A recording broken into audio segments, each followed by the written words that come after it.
Денес амбасадорот на Хеленската република ќе предава акредитивни писма на председателот, со кој што чин станува формално и амбасадор на својата земја во нашата држава. По тој повод, денес ја облекувам свечената униформа, бидејќи самиот чин на предавање на акредитивни писма се смета за свечен чин. Она што ја прави поспецифична униформата која што носи аѓутантот е триплетниот гајтан, кој што го носам на себе. Согласно мерките за заштита од COVID, секако ја ставам и својата маска, за да можам да учествувам на настанот.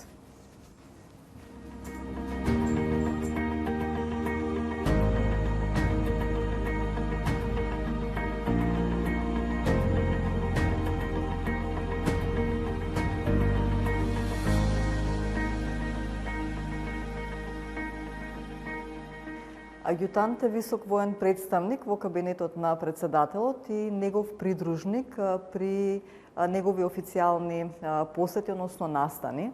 Аѓутантот ги организира, ги координира и ги подготвува активностите поврзани со армијата. Аѓутантот исто така има улога на советник за воени прашања и ги координира активностите помеѓу кабинетот на началникот на генералштабот и кабинетот на председателот.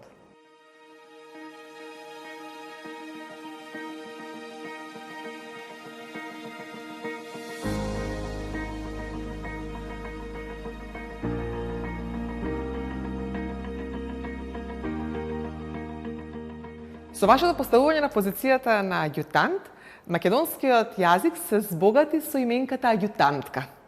Што значи тоа за Билјана Блажевска да извршува оваа позиција? Треба да почнеме да користиме родово сензитивен јазик. Точно, значи јас сум првата жена која што извршува должноста, значи прва аѓутантка на врховниот командант и на председателот на државата. Значи, со самото мое поставување на оваа должност, значи дека се препознаваат стереотипите и дека сме чекор напред во надминување на стереотипите. Меѓутоа ме радува чекорот напред, бидејќи ова за армијата значи дека е родово сензитивна и работи добро во унапредување на родовата еднаквост.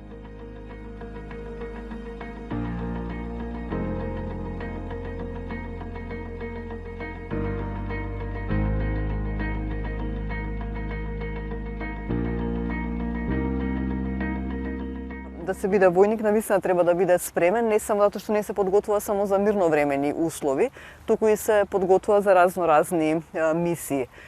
Моето лично искуство во Авганистан токму тоа го покажа и го докажа дека навистина да бидеш во таква мисија, потребно е и психички да бидеш многу подготвен и физички да бидеш подготвен. Афганистан значи да видиш самиот, да си увидиш колку навистина можеш да издржиш. Зборувам од секој аспект на животот, затоа што ти дава една можност да се само спознаеш и да живееш мирно во една убава и комфортна средина, дека треба повеќе да се цени.